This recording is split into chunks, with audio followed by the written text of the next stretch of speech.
For 3 decades, Johnny Carson was the man who tucked America into bed with laughter. Night after night, millions trusted him to end their day with a smile. But on the night his life finally slipped away, there was no laughter left. There were no jokes. There was only regret and an apology spoken into the darkness.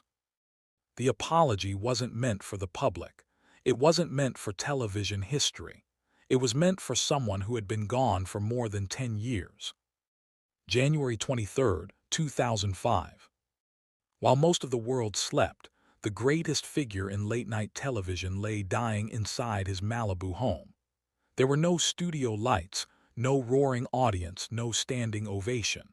Just a quiet bedroom, the sound of an oxygen machine, and a single witness, a hospice nurse named Margaret. For nearly 20 years, Margaret said nothing about what she saw that night. She honored the legal agreements. She respected the family's wishes. She kept her silence. But some truths refused to stay buried, because what Johnny Carson revealed in his final hours had nothing to do with fame or television. It had to do with a lifetime of hiding and a wound applause never healed. The man America loved wasn't entirely real. Johnny Carson was a role, a carefully built mask, a performance so convincing that even those closest to him never truly knew the man behind it. Beneath the confident smile and perfect timing lived a frightened, uncertain boy from the Midwest, a boy who believed until his last breath that he was never enough. That night, old episodes of The Tonight Show played quietly on the television across from his bed.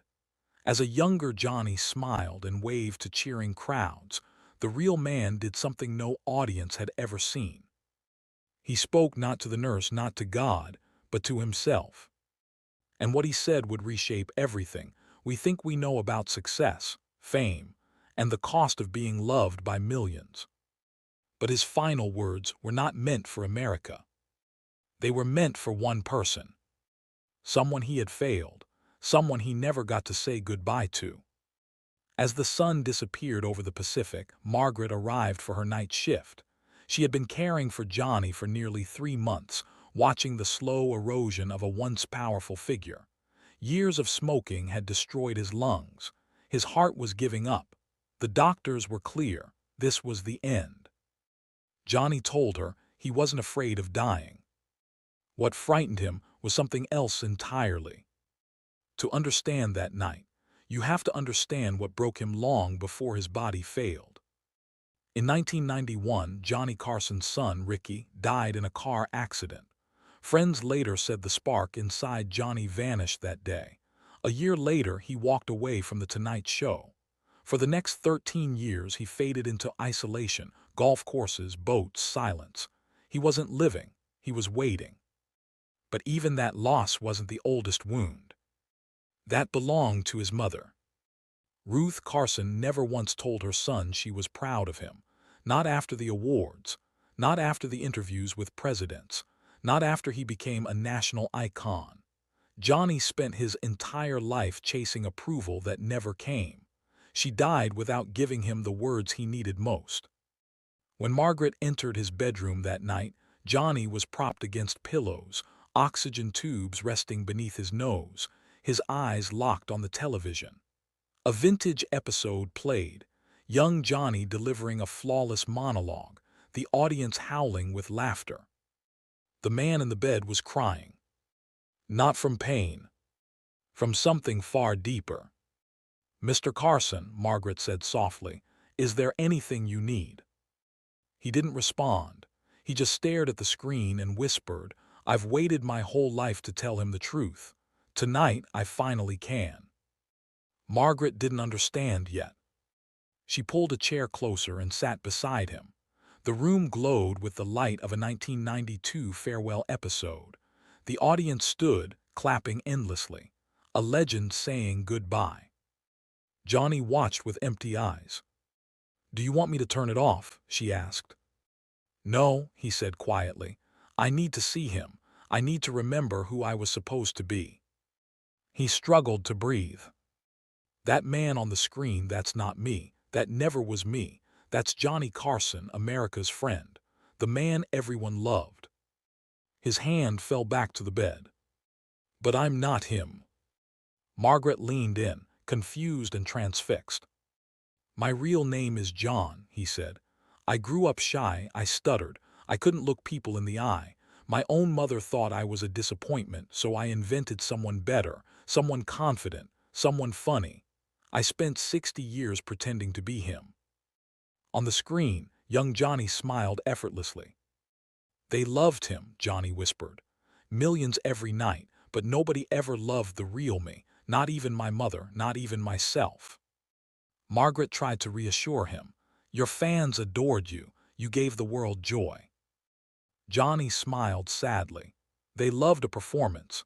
If they knew the scared boy underneath, they would have changed the channel. As the broadcast cut to commercial, Johnny stared at the frozen image. I need to tell him something before I go, he said. When the show returned, Johnny spoke directly to his younger self. You think you've figured it out, he murmured. The fame, the applause, the attention, you think it's enough. His hands trembled. You're wrong.